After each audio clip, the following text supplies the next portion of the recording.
This is Crime and Coffee.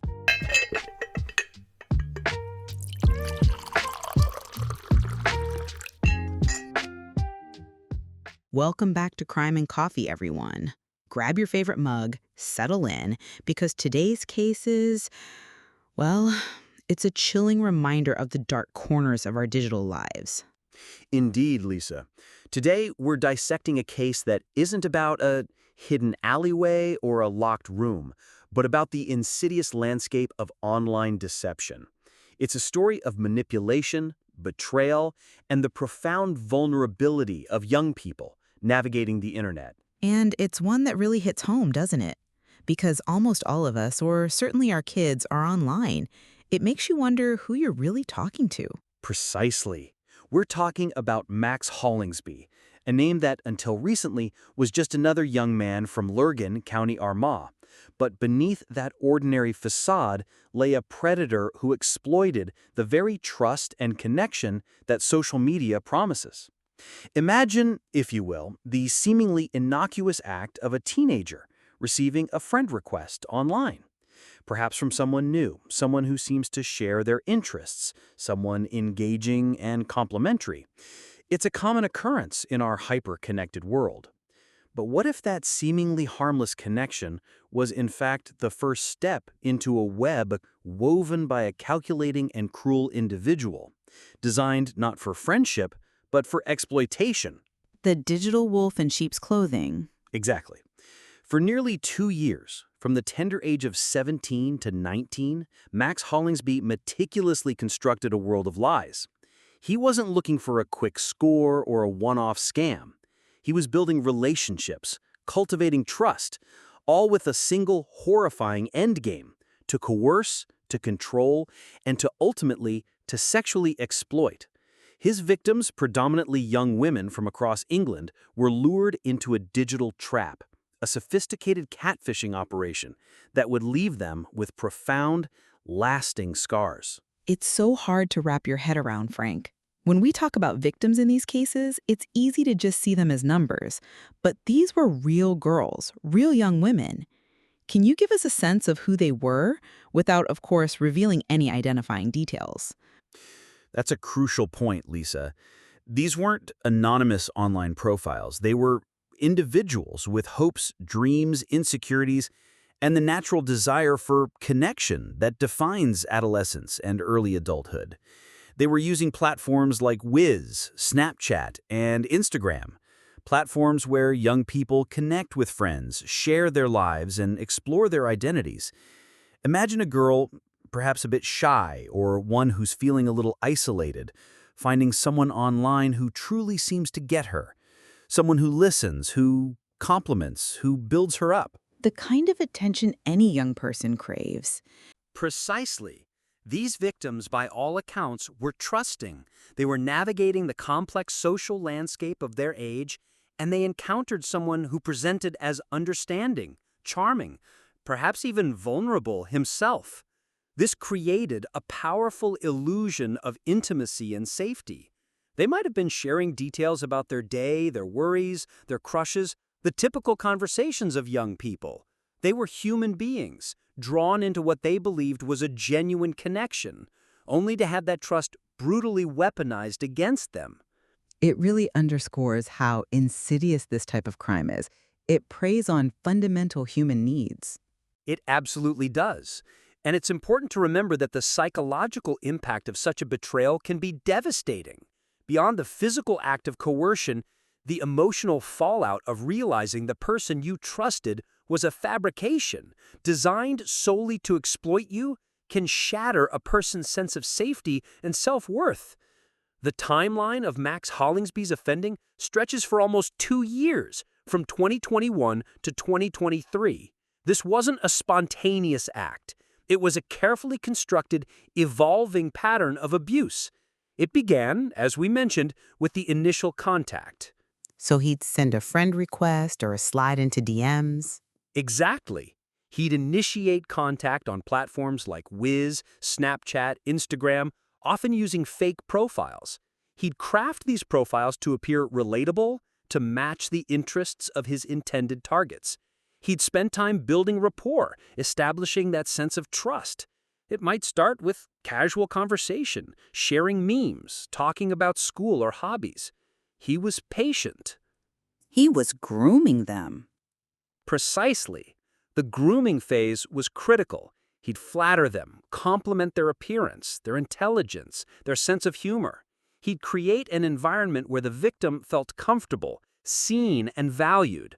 Only then, once he had firmly established that emotional connection and a degree of trust, would he begin to escalate his demands. The requests would start subtly, perhaps a suggestive comment, a hint at wanting a more private conversation. Then the coercion would begin. He'd start to pressure them for images, often starting with less explicit ones, gradually pushing for more. This wasn't a one-time ask, it was a gradual, insidious creep of demands. And what if they resisted? That's where the true horror of his methods came into play. If a victim hesitated or refused, Hollingsbee would pivot to blackmail. He would threaten to disseminate the images they had already sent, even if they were relatively innocent, to their friends, their family, their school contacts. He held their reputation, their privacy, their very social existence hostage. But his tactics went even further.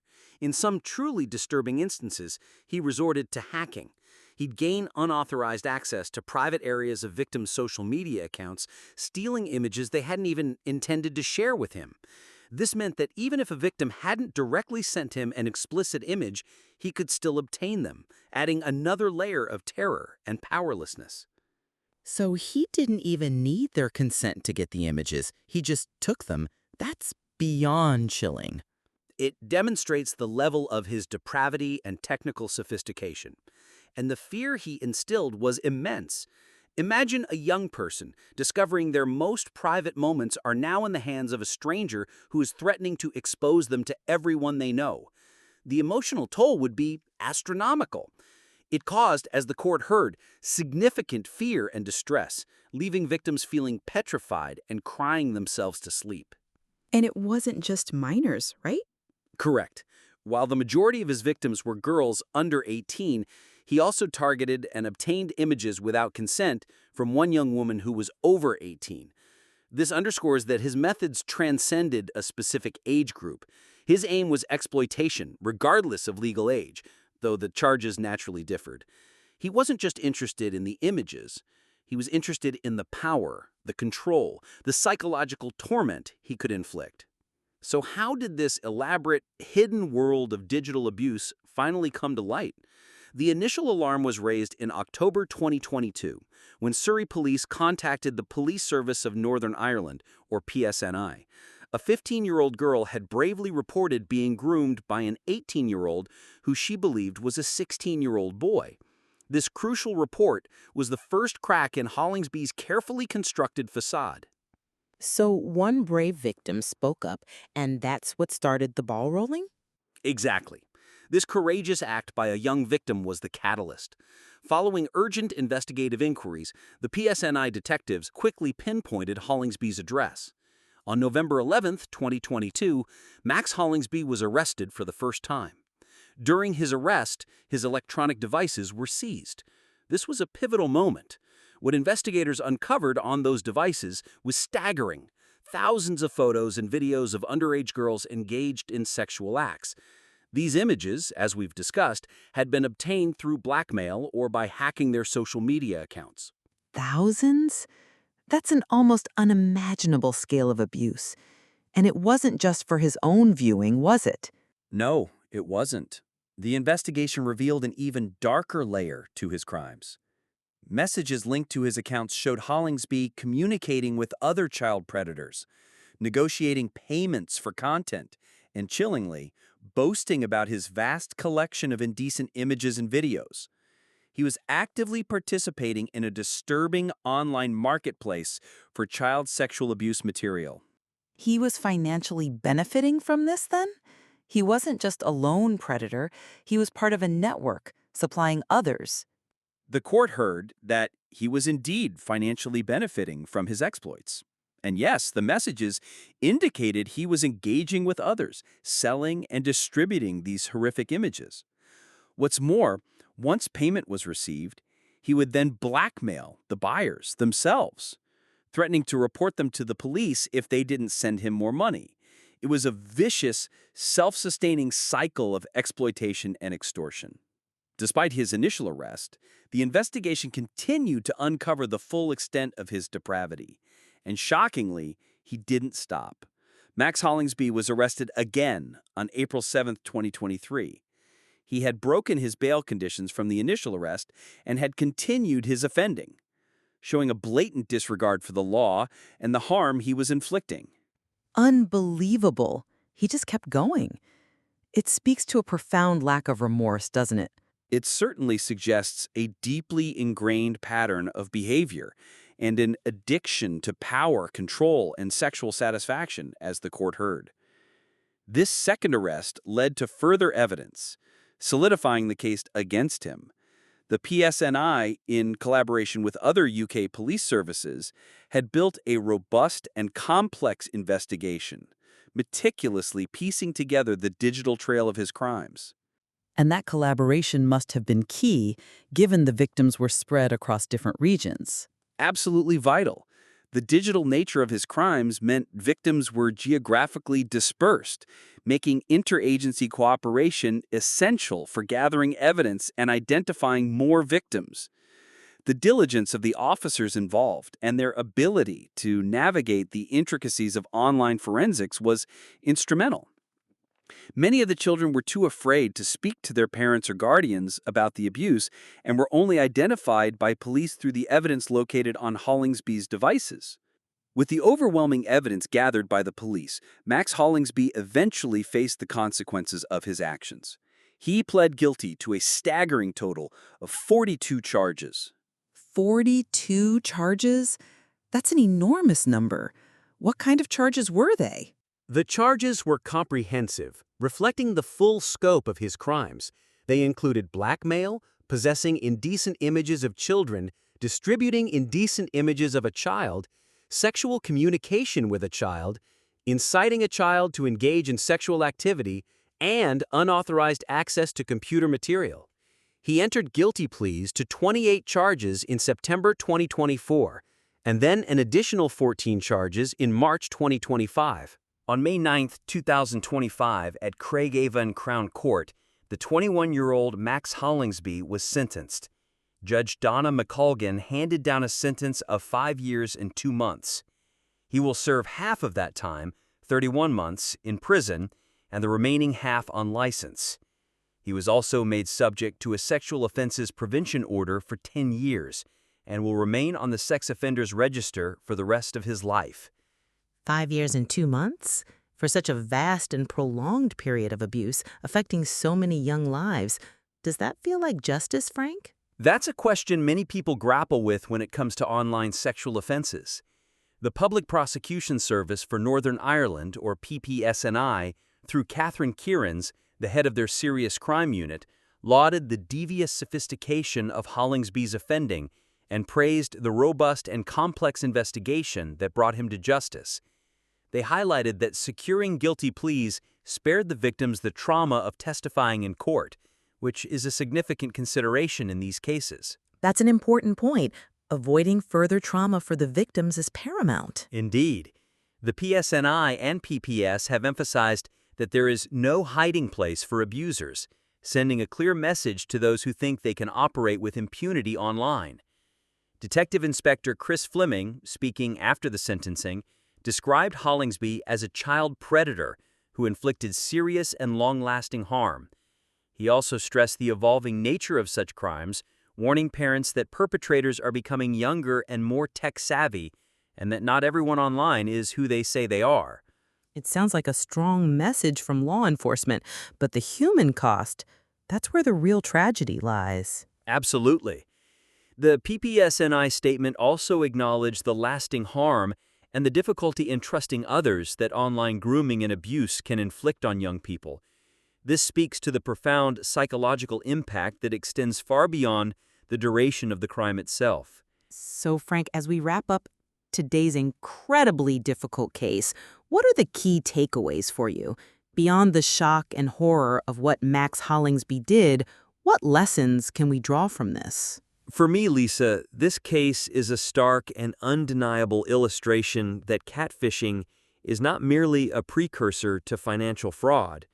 It is a direct, calculated pathway to severe sexual exploitation and blackmail.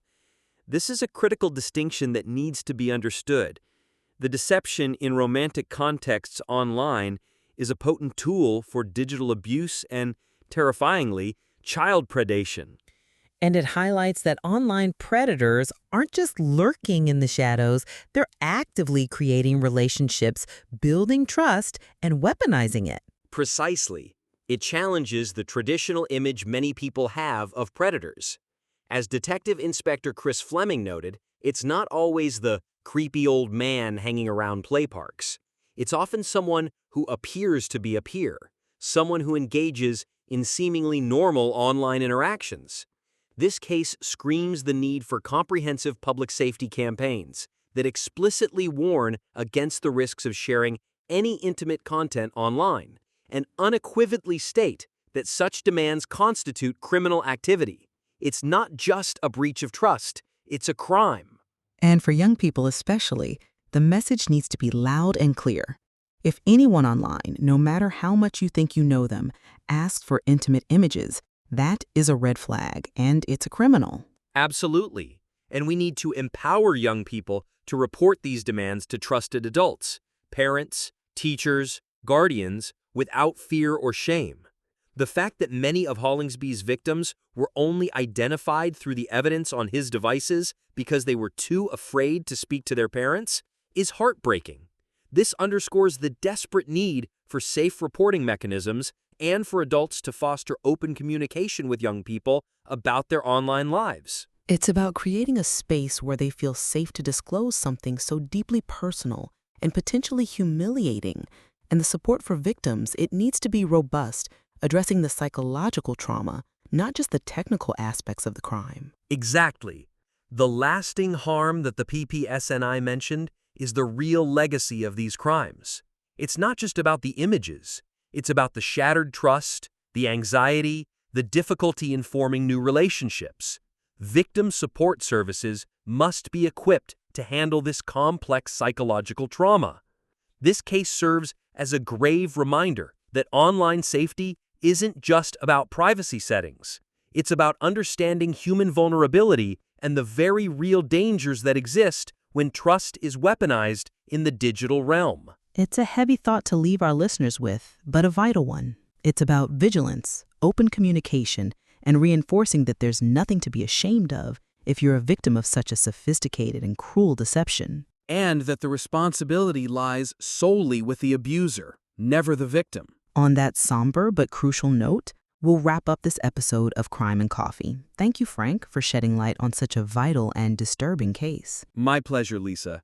Thank you for your thoughtful insights. And thank you to all our listeners for joining us. Please have those conversations with the young people in your lives. Stay safe online, and we'll be back next time with another story to unpack.